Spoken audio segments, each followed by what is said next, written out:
Welcome to another edition of the Dental Today podcast. Thank you for stopping by. This is brought to you by Lab Media TV. My name is Hezekiah Morales, and here we go. Remember to follow us on social media at Lab Media TV. Ladies and gentlemen, thank you for joining us once again on another episode of the Dental Today podcast. We will be sitting down today with a gentleman that has over 30 years of experience. He is a member, over 17 years member of the American Academy of Cosmetic Dentistry, which for those years he has been on the board of directors. He has been reelected again, and we're very excited to have him with us. He's going to share a lot of information on his background, what he's been up to, a little bit of the philosophy that drives his success. Ladies and gentlemen, we're talking about Mr. Quint Whipple. Mr. Whip, welcome to the show. Oh, thank you for having me. I really appreciate it. What an amazing blessing to have you on here. I had conversations with our good friend Dane Barlow about you, and we did message a little bit on Facebook, but we hadn't had the opportunity to actually sit down and talk a little bit. I really want to thank you for sitting down here with us on this podcast. And I want to get into, as usual, I like to get into the background and what brought you to this place where you're at now. 30 years of experience, over 30 years, started in 88. Can you give us a little bit on that background? 88. Yeah, I graduated high school at that time. That was like forever ago. I'm like an old fogey now. Yeah, I started in 88. I paint and I draw and do things. So I had my orthodontist was actually my neighbor. And at that time I was living in Provo, Utah. And he called me up and said, hey, look, I need someone that's going to come in. I got model work I need to have done for my orthodontic patient. So he called me up and said, are you willing to come in and work on it? So I would go in the middle of the night and I would do all of their study models for their patient. So they would take all their impressions, do everything during their day, and I would go in at night, and I'd work all night long, and they'd walk back in, everything would be ready and done for them. Wow. That was my first experience getting involved in it. Then I went and the following year I left to go on a LDS church mission to Portugal, and I came back in 91, and I got full-fledged into orthodontics for about 2 years. Realized at least at that point there was no real financial gain in that market. When you're selling Holly retainers for $27 a piece, there's not a whole lot of money making coming back to you. So I switched over to the dental. And so in 1993. So I started doing that and got involved with working at Gold Dust. I met some really good people. I met one of my mentor I call Uwe Bersamli, who lectured and presented for Ivoclar for years. And I just kind of latched onto some of his ideas, some of his techniques, and his quality work, and went from there. And then eventually I moved over to I had a job opportunity to go run a lab in Las Vegas. And I helped run Las Vegas Aesthetics for about 5.5 years in accordance with the Las Vegas Institute with Bill Dickerson, doing seating live patient courses, anywhere from composite to veneers to full mouth. Just incredible opportunity to work with doctors, patients, gaining insight on that. And then came back in 2003 and moved back to Phoenix. And grateful to be back in Phoenix. Vegas isn't the place for me to live. You know, I don't mind working there busy once in a while, but man, I need more culture than what's there. Nice. And so I love Phoenix. I love it.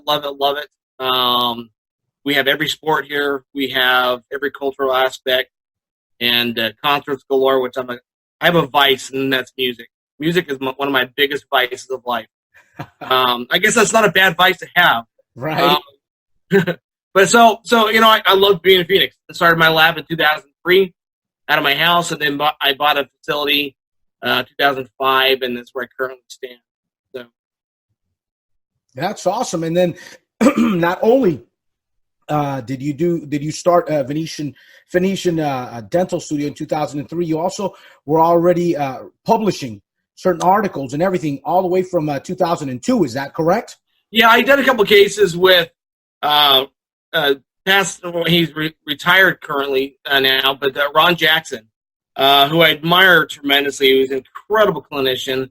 Not only he's an incredible clinician, he's actually a superior human being too. And I gained a lot of inspiration from him through through certain times that he's gone through, certain times I've gone through with being accused of things that weren't true. And he had gone through a couple things that were similar. And so I got some great advice from him. And so he did some articles in the LVI Visions, I believe it was called. I think it's Visions now. It may be called a little bit different then. But some work I had done in there went in the articles, and then I did a couple things for promos for like 3M and a few other odds in it. I think that one was with Steve Poss out of Nashville, Tennessee. So yeah, I've done a few things like that. I've got more in the works actually. Got a couple more I'm working on current 2 or 3 I'm working on right now. So and then busy.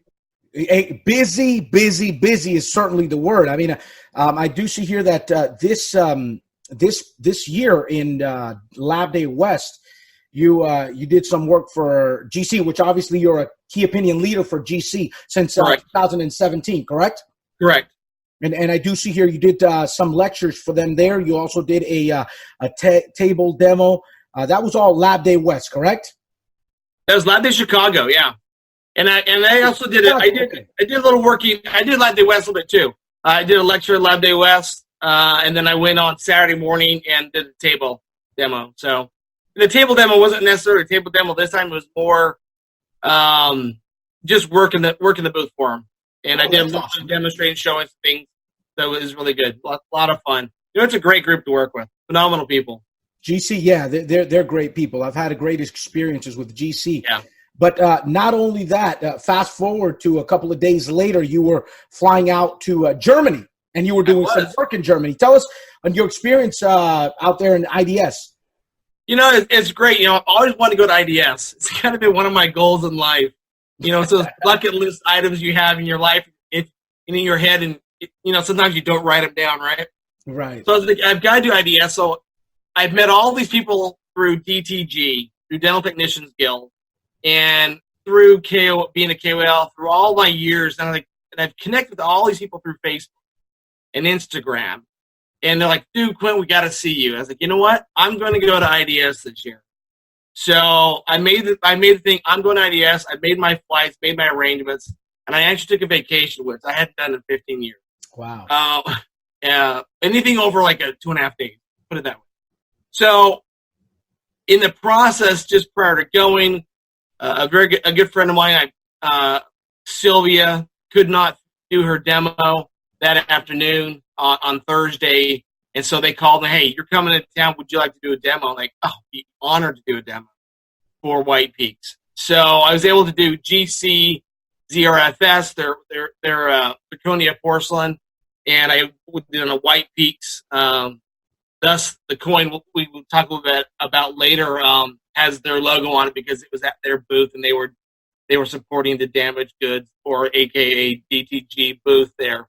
So it was a fabulous opportunity. IDS is crazy. If you think Chicago's nuts, IDS is on steroids.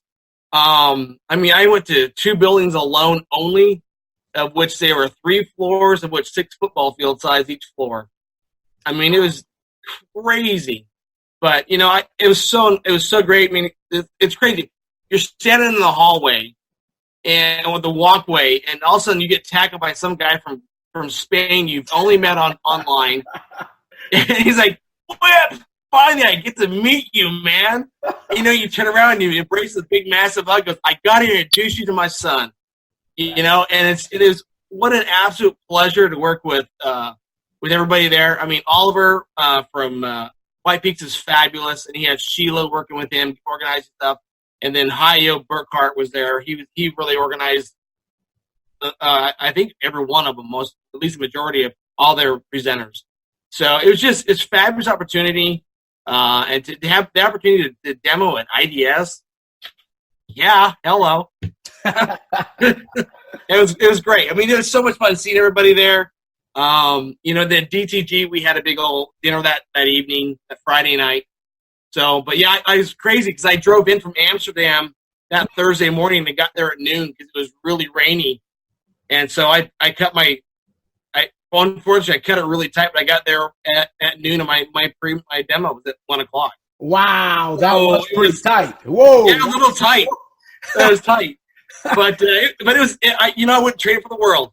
Wouldn't trade it for the world. It was absolutely incredible. That is awesome. It's interesting that you said that somebody would tackle you, with such high excitement and such high energy.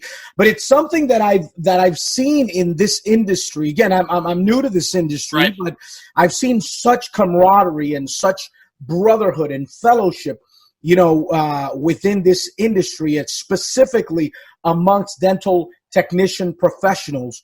And it's so refreshing to see. It's so powerful. And particularly,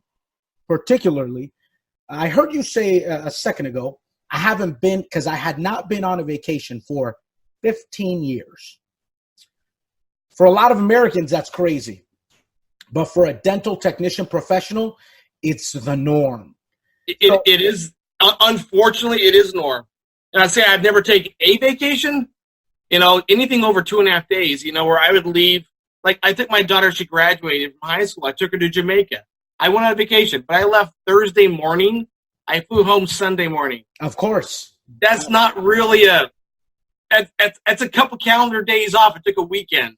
That's not a true vacation. I have gotten away, I go to a place where no one can, my phone doesn't ring for my doctors. And that's what I've done. But to actually really go on a true vacation, that was my first one where I took literally 10 days, and I actually took a vacation and got off the bench for 10 days. And it was the first one I've done since I started the office, more or less. Wow. So it leads me to go into this topic that I always like to touch on every now and then with certain technicians that come on to the show that have a lot of time in this business. How do you keep the balance of sanity and excellence? Yeah, that's a fine line to keep. And I think it takes a little bit, I think it's a mentality difference. I've got neighbors that have come down. A very good friend of mine came down to hang with me. He hadn't seen me in a week. Just sitting next to me at my desk, and he looks at me and goes, "How do you do this all day?" And it's a different mentality. I seem to think that dental technicians I think we're ADD in a lot of ways. And we're so deficit syndrome sometimes, and it takes a few of us that are actually, we're introverts, but yet there's a few of us that I go out and lecture and do stuff that are extroverts at the same time. And then I find that sometimes a bit difficult or different. So I think it's trying to get a balance of just working and being out in public, being with people. It takes a little bit different personality. But it's sometimes difficult. You sit for 10, 12 hours, literally, and you get up and you go catch a lecture, or you go see a client, you go do what you need to go do. But sometimes it's just, as my wife says, it'll be in my epitaph when I die, it had to ship. And so stuff's got to go. And so you just have to do it. And you go through, I think a lot of people say, you go through a wall where you're exhausted. And they just go, "Oh, I'm so tired. I got to hit that wall." And go, "Yeah, I hit that wall. I'm on my 4th wall today." So it's mentality. Trying to find that balance is tough. It really is. And sometimes I think it's more of a mental thing to stick with it than it is physical, because in all reality, I think dental technicians defy reality of sleep. I think lab techs are severely sleep deprived in a lot of ways.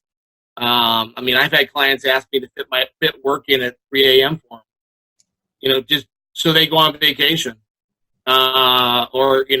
so you find ways to get things done for your clients. You find ways to get things done that you need to financially support and what you need to do, and then you get away, you get to go do some things.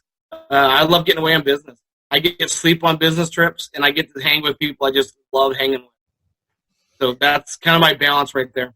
So you find your balance in connecting with like-minded individuals that are also going through the same things that you are, that are facing, or at the very least, very similar scenarios where you can feed off of each other. Let's not say the positivity, but let's just say the resolve to present excellence, not only to your client, which is the doctor, but in turn to change a life in the end, because I believe a dental professional, whether he's a doctor or a dental technician, is in the business of changing lives. Is that what I am hearing? Oh, absolutely. I think the reason why I do it is exactly what you just said. It alters lives. And I was sitting in Stuttgart with a good friend of mine, Hayo Burkhardt, Hans-Johann Burkhardt. And so, we were discussing, I'm sitting in his lab in Stuttgart, Germany, and here I am, I've never been over there, and I'm from a little small town in Gilbert, Arizona, at my own lab of 5 people, and he has the exact same problems that I have. And he goes through the same situations and modalities and different techniques and personnel delivery, personnel differences, doctors, how to handle them. We all seem to go through the same thing.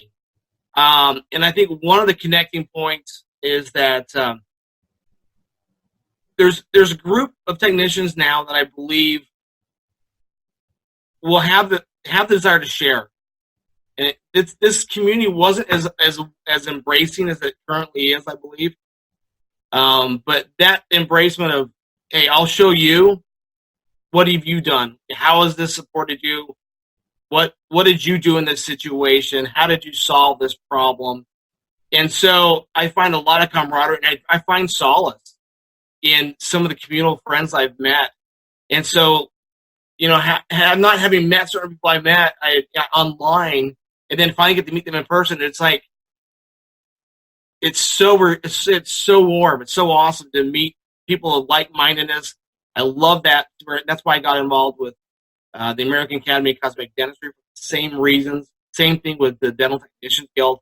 It's hanging with people who have that like-minded of passion for what you do, and just how phenomenal it truly can be, satisfying to change someone's life. And you do change lives dramatically.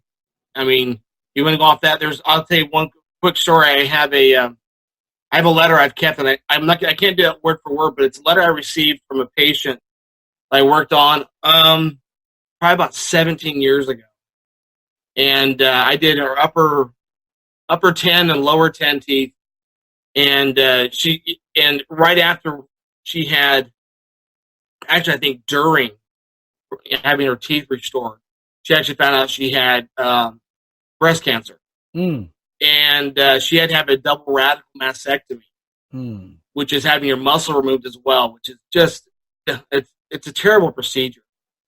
And she wrote me a letter that I've kept in my back pocket, not physically, literally, but in my mind, it's always there. And I've stated it at some of my lectures, that she wrote to me and says, I want to thank you for making me I know I'm still a beautiful woman. I can look in the mirror and smile every day. Thank you so much. And that's something that's always motivated me. So when I sit there at 1 a.m. and I'm working on a case, I'm like, gosh, I do not want to be here. And I think of that letter a lot. And that image of that woman looking in the mirror thinking, I've lost what most people consider the beauty of their body. And she's like, I know I'm a beautiful woman. Thank you for making so. And so it's a touching moment. A lot of times I'll shed a few tears when I give that story, but it's an emotional drive for me. And when you finally get to meet people or you do live patients, there's people behind the teeth you make, and it's affecting their lives dramatically. And so that part I truly love about doing what I do. It's very interesting. I find that this conversation is very interesting because I find that unless the correct mindset is behind what we do, I believe what we do can turn into a mechanical process. However, when we really go into what a dental technician professional is doing is just that, changing lives. Now, we have to understand that a dental technician is, although they are working not directly with the patient, but their work ultimately highly impacts the health of this person. Right. And more so as physically, we're talking about mentally, psychologically, emotionally, and the way they interact with the world, the way they see themselves in the world. And I really find that the job, the responsibility of a dental technician professional is such an admirable job and a responsibility profession. And it's powerful. Those letters are not. How many letters have been have been left unwritten? Oh yeah. Oh, you're exactly right. And there's nothing better than going and restoring someone's mouth and meeting them in the office and go, "Why are you getting this done?" And she says, "Well, I'm 6 years clean of meth and drugs. This is the gift my father gave me. I can straighten my teeth out and live my life again." Or I've been working on a patient that I'm going next Friday to. It's a Give Back Smile charitable event through AACD to a lady who's been physically and sexually abused by her ex-husband. And to give them a new leap, a new string on life, and to see in their eyes they cry and as their lives are uplifted.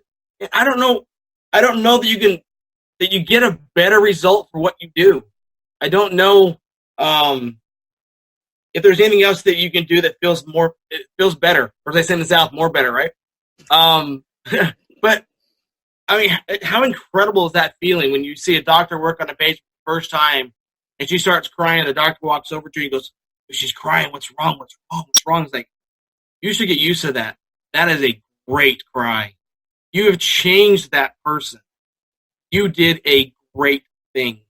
Enjoy it, take pride in it, and relish in the moment of great success. And success is that patient having her life changed, have his life changed to the point they feel good about themselves, they can live their life better, get a better job, talk to people. I mean, some of these people won't even talk to people if they don't get their teeth restored. They won't even look at you. And so, yeah, I mean, you get to alter lives to a point that's just, it's an incredible emotional experience sometimes. And I wish, like you said, how many letters were not written? You don't hear about all the results, but I have had some people walk back into my office and give me hugs and they thank you. So, you can't ask more than that. It's wonderful how you said that even a new job, a new industry altogether, it alters the fabric of people's lives. And I didn't understand it until I spoke with a doctor from Panama. He's a doctor that travels back and forth. A great doctor. I'll probably have him here on the show, hopefully in the near future. He just actually came over here to South Florida. We met and we talked a little bit. He actually had to pick up a sensor. But one of the things that he told me when we first met was people's smiles are their business card. Oh, truly agree with that. And absolutely. When, sometimes someone says something and you're like, oh yeah, that sounds cool. But it's not until you really begin to identify how much of an individual's mental health is connected to their image and the way they perceive the world sees them, that we realize how true this statement is. Our smile is our business card. How amazing. That's why I like when you said that. I agree with that. I mean, they say the eyes are the windows of the soul.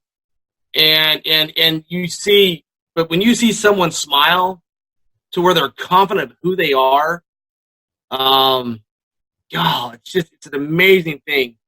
I'll never forget. I still work with this doctor out of Houston, Texas, and I had never met his staff and his team, and they all came into town when I was living in Vegas. Say, hey, we all want to take you out to dinner, and all the girls you made teeth for, they all want to meet you. Yeah, and I was a nervous wreck. I'm thinking, are they going to look good? Are they going to be like, you could have done this, or I wish you'd have done this, or my gosh, Could you gone wider? I mean, these are too dark. I mean, I thought of every negative scenario that could have possibly occurred to me. And I walked in the door, sat down at the table, and everyone individually got up, gave me hugs, and said, "Thank you for making me smile bigger." Wow. And my heart just like, oh, wow. Relax. I can relax. And you look around the table, and their smiles are bigger, and that's what the lives you change. That's what you can do. And that's what you're grinding on something. You're trying to make it that much better. You're trying to make that much difference in how it looks, that, the outcome is a result of hard labor on our end, but some people are very well deserving of what they're getting, what they need in their life. So it's great. For sure. So, shifting gears here, talk to me a little bit about your experience, your relationship with DTG, Dental Technicians Guild, and also known as Damaged Goods, correct? And tell me a little bit about this organization, this camaraderie, this fellowship. Yeah, it's kind of crazy how it's working. I was sitting in one of my board meetings with a good friend of mine, and we were in I think we were in Chicago at the time, and one of our board meetings, we were having a break, and this buddy of mine, Dwight, looks at me and goes, "Hey, dude, check this Damaged Goods stuff out." I'm like, what?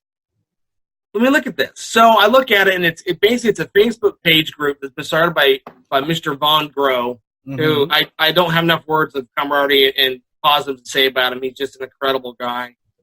And I look, and what it has is posters all over the world, technicians, and what they're doing and how they're doing it.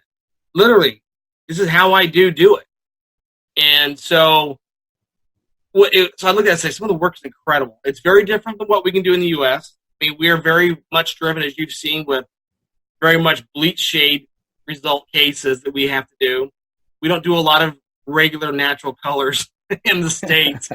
And so I saw it, and so I connected with Von Grow. I said, "Dude, did you sneak in the middle of my night and take your thoughts out of my head, and put it on your piece of paper on the front page of your Facebook page?" He's like, "What?" I'm like, "You've read my mind, because what you've written here is exactly what I think." And so I went to the first meeting, and I want to say it was 2014. They had a meeting up in Provo, Utah, and I think there was 50 of us there. And it just connected. And it connected in a way that the idea is that what you share, and you relish in the positiveness, you relish the creativeness that comes out of it, to enjoy the camaraderie of those that are doing the same thing you're doing. And they strive for the same like-minded concept of excellence, the beauty of above and beyond what's the mechanical, what you mentioned earlier, of the rote memory of, it's a tooth, grinded out, gray stain, glaze, kick it out the door. No, there's real meaning behind it, and that's what this group does. And so I got involved with their first meeting. I did miss a meeting in Frankfurt, Germany. I could not make it. I think the discussion is one in Lebanon next year. But you walk in the room, and it's hugs from everywhere, from Brazil to Christchurch, New Zealand, to Kosovo, to Spain, to name it, North Korea, Japan, Italy. And so it becomes such a family unit. And so it's been a great thing for me to do. Damaged Goods is kind of like an affiliate group. And then you have what's called the Dental Technicians Guild, which currently I think we're 128 all over the world. And so I was asked to be a part of that, and I'm very honored to be a part of such a high quality and high character group of people, men and women. Incredible female. That's one thing. Women technicians are underutilized, underknowledged. They're not out there as much, but there are some incredible female technicians. So I've got to know a lot of them that way. And so that's a group I belong to, and unfortunately, the Damaged Goods is, I think there's like 2,100 or something like that, 20,000. I can't remember how many people are on there, Damaged Goods. But there's a lot of people on there that are, they want to be involved. They share their opportunities. They share what they do. And as dental DTG members, we go through and evaluate, encourage. I don't know, evaluate might be a wrong word. Other than just, hey, keep going. That's awesome. Or, hey, here's an idea you might want to use. But it's a way of camaraderie, showing people what we know, what they know. And there's some talented people, man. There's some seriously talented technicians out there. It's amazing. So I've been involved with that, and I've just absolutely loved being involved with it. And there's always a get together at Lab Day Chicago midwinter, and there's always a get together in IDS. So I jumped at it last year. That was great. So, but yeah, it's an amazing thing because, like we said earlier, the goals are the same. They're like-minded. They really want to make a difference in what they do, and they take that extra anywhere from 5 minutes to an hour to make sure it's what it should be to the best of their ability and their knowledge. And it's interesting you said that there are a number of phenomenal technicians, female technicians, lady technicians. And we actually had one on our show, Ifet Lena from Philly. Yes. From Philly, yeah. And, another amazing story, amazing talent. We're actually going to have another young lady. Her name is Vicky from Mexico City. We're going to have her here in the next couple of weeks as well. Excellent. And I believe that it's such a powerful tool to get people out there. When I mean a tool, is these groups to get people out there. And you sent me something via FedEx here, and let me put this here on the screen so that our followers that are possibly watching this on YouTube can see it, and those that aren't watching it on YouTube, you'll be able to see it on Facebook or Instagram, whatever it is. And this says, "Say no to." I don't even know if I should say this word because it's like I'll go for it. It's my favorite. It's like profanity within our groups, right? Yeah, it is. Say no to mediocrity, and this is powerful. Then it has another set of words. In what language is this? Well, on that one, it's in multiple languages. So I think that one is I have it in Greek, I have it in German and Portuguese, in Swedish, in Japanese, in Farsi. So it just means like some of them are family. Artistry. I think that artistry is in Swedish. Grab my coin here. I don't remember exactly word for word, but I don't speak all those languages, unfortunately. But one of them is community. That's Japanese. Artisteri, which is Swedish for artistry. Oikogenia, that is family in Greek. And then Itatad, I can't remember exactly what that is, but that's Paixão is in Portuguese. And then one is Polish. And that's I can't remember exactly what the word means on that one. I totally forget. I apologize. But the idea behind that was to demonstrate that in the group, we come from all different backgrounds. And what I did is I posted that on our Facebook page, which is solely it's a private page to all of us members. And I said, what does DTG mean to you? And so it was family, it was friendship, it was beauty, it was artistry, it was togetherness, it was work, it was all these things, passion, drive. And I picked a few friends of mine from Sweden, from Japan, from all over. I said, how do you say it in your language? And I put it on the coin. Oh, wow. And no one knew what was happening. And then everyone showed up at a meeting and I had them all printed out and I had them fabricate, go, here's your thing. Like, no way. That's what I said. Like, yeah, that's what you said.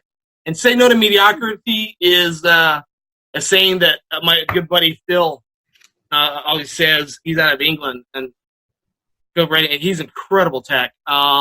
And so I asked if I could use that on the coin. He said, would you please? So I did. You know, it's amazing because these types of groups, at the very least, with the philosophy that is driving this particular group, I believe it just hits it on the head. Iron sharpens iron, and I believe that's such a powerful concept to drive what we do in the motives behind our relationships. To sharpen each other and to elevate our not only our professional level of understanding and of production, but also to elevate us as individuals. Because as we shared a little while ago, and it's the conversation that we have with a lot of the dental technicians, rather, that we have here on the show, is that it does become difficult oftentimes to go through the day by day that is full of many challenges that oftentimes, because of the wear and tear of the mind and the body and the soul, it weighs down on you. And these groups are so powerful. Let me go into this. So these groups are on Facebook. They're private groups that once you become part of the group, you can take advantage of this camaraderie. How does one become part of one of these groups? If you want to get onto damaged goods, it's very simple. Just request to be on it. For the most part, you're going to be able to get on the page, and it's like many other pages. Just ask and request to be upon it, and you can get involved, and you can share, and you can look, and you can watch and see what goes on. It's a great venue just to you see what somebody else is doing, and you go back to your desk and going, does this compare? Or does this not compare? And what do I need to do to make it compare and look like this and see the results? That's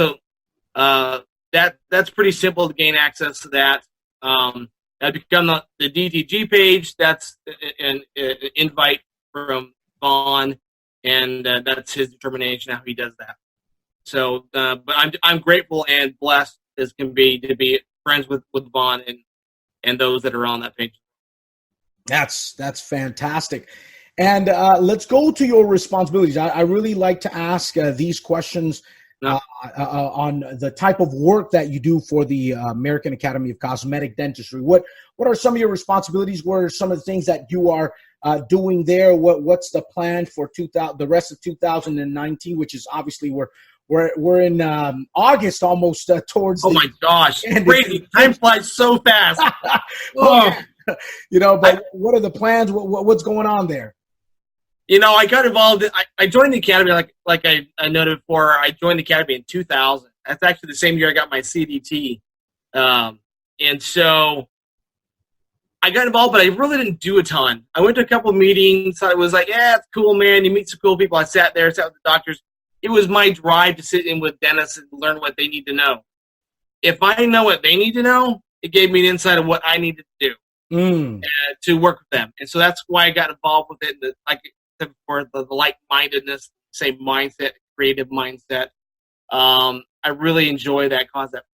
So in 2013, I ran for the board of directors, and I was kind of shocked, but I got on, and it's been a great experience in learning how to run an organization. So as a board of directors, we actually are the governing board of the academy itself, making the financial decisions, getting involved in where we're going to go, where we're having our meetings, who's going to be speaking, who's not going to be speaking, how it runs financially, how to maintain the fiduciary responsibilities of the members' money, and that's been a lot of fun. I got involved a couple of years in being on what's called the PEC, which is the Professional Education Committee, and actually arranging those speaking. And I've met in that course, great friends in the process, obviously. And so currently, right now, we're working on getting everything ready for the Orlando meeting in April of next year. I believe it's the 23rd through the 27th, I believe, of April. Not exactly sure on the exact dates. But yeah, it's organizing stuff that's going on there, how to get it right, how to make sure that our vendors have what they need, how to get it for our members the best they need. We're working on getting videos and teaching stuff for our members so that they can access free CE online through the Academy. That's one of their benefits. So we're doing a lot of videos and courses online that are being done. In fact, I'm going to be recording one in October. So I'm a little nervous but excited at the same time to have that opportunity. But it's great for the membership to have that ability to gain CE online.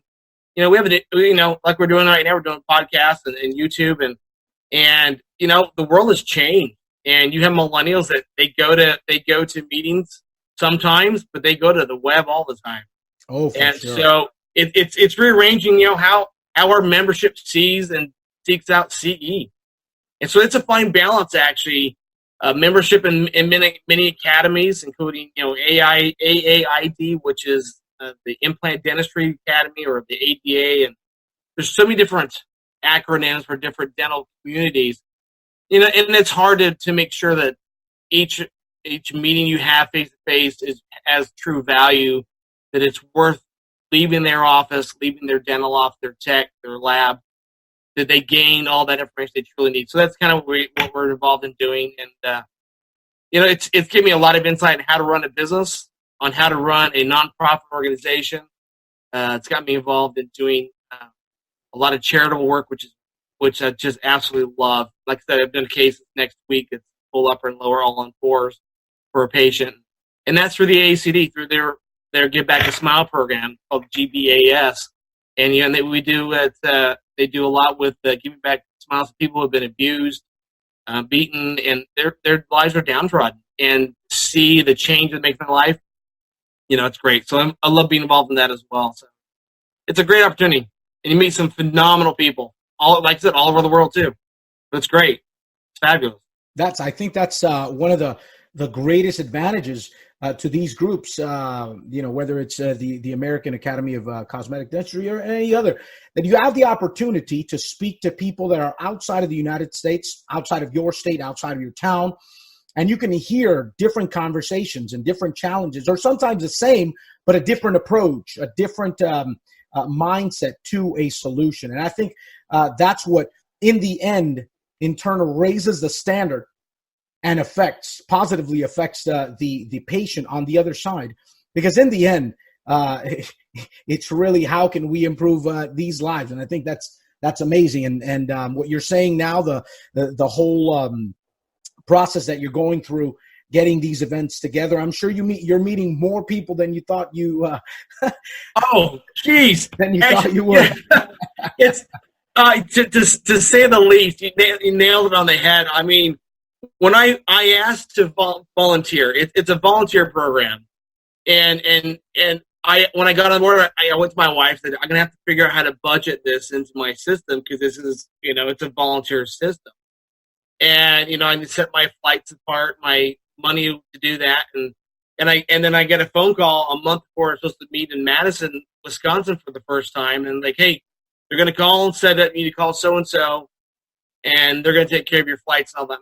What? That's paid for? Wow. And I'm like, you gotta be kidding me. So they take care of us doing the work, getting us to and from. But you meet some absolutely exquisite people. I know I ordered exquisite, but there's such incredible people with just phenomenal personalities and hearts. And I had a friend of mine call me, one of my clients I've worked with for 21 years now, called me from the Koi Center last day. He goes, hey, do you know Adamo? Like, yeah, good buddy of mine. He goes, he's speaking right now. Absolutely incredible. Like, I know. And he's a friend. Absolutely. So, and that's changed my life and how I look at things and how I try to achieve what I want to achieve. And there's access that I can give to somebody else to help them out. And I also go to other people that can help me out. And it's given, very honestly and openly and willingly. So it's like that group. That's what some of those groups do. It's that like-mindedness mindset of trying to be as best you can. Oh, for sure. That's powerful. And for the rest of the year, if somebody would want to hear you speak or teach a class, do you have anything this year? Anything left this year? I do. Right now, I'm scheduled for a hands-on course in Colorado.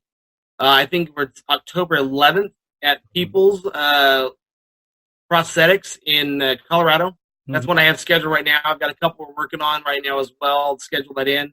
I do believe November 2nd, I'm lecturing with Dr. Chian Gibson she's out of Naperville, Chicago, Illinois. We're going to be lecturing together at GC in November 2nd. And then we'll see what happens for the next year. So that's fantastic. Love it. It's so much fun. Yeah, I mean, I guess we really find the meaning of getting much more out when you give. Yes, absolutely. That's absolutely. And so I also want to go into this very briefly. You wrote a piece for Dental Town. I did. And can you please share? I mean, we are going to be linking the article here on YouTube or Facebook or on the podcast, wherever it is that you're watching or listening, so that you can, our listeners can definitely take advantage of this information because you go into depth. But I want to just for you to give us a short synopsis of this concept of progressive bite matrix technique. Well, it's one of the hardest things to do is when you start doing full mouth restoration. You start doing the concept of changing one's entire bite scenario and how they chew, how they function, how they look cosmetically, aesthetically. But one of the greatest challenges in that process is maintaining one's bite. So when you get to where the patient's comfortable, then it's called maintaining the bite and getting to where your temporary result is your final result, or where the bite you've created for them becomes a habitual bite and much more comfortable for them. And so it's something I learned at LBI, and I've done a lot more with it, is just basically transferring the bite. What you do is you create a Siltec or an impression tray, in-temp impression bite tray you can use, and you hold that patient in that vertical and the BDO, and then you, as the doctor goes and preps the case, he continually relines the case, the bite, at the same time measuring vertical dimensions on the right, left, center, so that your vertical is the exact same. Then it comes back to us. Then we put the bite into the articulator, managing the models and measuring exactly, is it matching what was prior to preparatory? Is it managing exactly the same at prep? And then in the end, is it the exact same in the end when you finally create the final restoration bite? It's normally created to where it's the best bite for them possible, the best bite where they function best, where they are aesthetically the best. Nothing's perfect, but when you change someone's vertical, change their positioning out of malocclusion into a positive occlusion to where they function better, chew better, everything. Maintaining that bite is critical, and that's one of the methods I use with all my clients. And it's a lot of times it can fail because the doctors will overlap their bites, and then next thing you know, their vertical starts opening. Like, hey, stop! You got to go back. You got to measure where you're going. Did you measure? No, I forgot. You would have seen it had you measured that you were open. So you should have taken that off and realigned it again. And it's them in a fast pace. It's them also working with a patient who's difficult, not always easy, or a patient that's sedated, who's asleep the whole time. But with this method, someone that's sedated, it's so easy. You can put this matrix into their mouth, and in all reality, you can hang them upside down, and your vertical doesn't change. Wow! So it keeps you in the same position at all times, and so I use that a lot with on my clients. So it works really well. It's interesting that you said 2 points. You said functionality and aesthetics. But you said functionality first. When we had Mr. Bart Cothran from the awesome man Laboratory Association, we love that. We love that. Awesome man, love Bart. One of the things that he talked about, and he was very adamant about, he was very particular about, was functionality. Yes, and it's so refreshing to hear you say this. I find that a lot of newer, and when I say newer, it's younger, the younger crowd, there is a very little understanding on functionality, and the focus, I believe, it sometimes can be turn to aesthetics, but aesthetics, I believe, have their place. But functionality is certainly the number one priority for a health professional, and a dental technician is definitely a health professional. Yeah, the best result is a marriage between the two. And that's what Bart said is exactly true. It's if you don't have functionality to where they function better, I really don't care what it looks like. It doesn't really matter. And then if you get someone that functions great and you got it right position and it looks like doo-doo, it still looks like crap. And the result's not beneficial. And so I sat in a lecture once. It was a study group, and I was invited as a guest just to participate. And at the end, the result of 2 hours of watching this video and evaluating the case, I looked at it, I was like, can I say something? I know I'm a guest here, but can I say something? And they said, well, please do. And I said, if I was that patient, I went 2 years doing this entire process we just did. It looks like it functions pretty decent. Nothing terrible. I'd be pissed off. I'd be very disappointed because it was 5 different colors, and we still had the roller coaster effect, and it could have been altered a lot. It could have been managed a lot simpler ways to where you have a result where it's the aesthetic results are just as good and marriage with the functionality of the final result. And that when you get them both together, that's a phenomenal marriage and a great result. Functionality and aesthetics. Ladies and gentlemen, You've heard it from Mr. Quint Whipple, also known as The Whip. No problem there. So how can our followers follow you? How can they follow you on Instagram, Facebook? Where is it? What's your hashtag? What's your username? I'm on YouTube. I'm on Facebook under Phoenician Dental Studio. Also under my personal, Quint Whipple, Quint Whipple, CDT on there. I'm on Damaged Goods all the time. I'm on GC. I'm on Serona all the time. Our website got hacked. We're in the process of redoing it. So my son is actually working on a personal email right now. It should be probably up and going about next week or so. It's the one he's running for just me, more or less. It's kind of interesting, but he's loving doing that process. So I'm always at AACD and whatnot. So at Quint at PhoenicianDental.com is my email, and I'm always available at that. So. Quint, we really appreciate you coming out, sharing your thoughts, your ideas, your background, and giving to the community as you always do. And we look forward to meeting you in person sooner than later. Absolutely. It's been my honor, my privilege. Thanks for letting me come on board and be part of your podcast. Love that. Absolutely great. Love you back to do it again with you. Thank you so much, Quint, and we will be seeing you soon. Ladies and gentlemen, Mr. J. Quint Whipple once again. See you soon. Thank you much.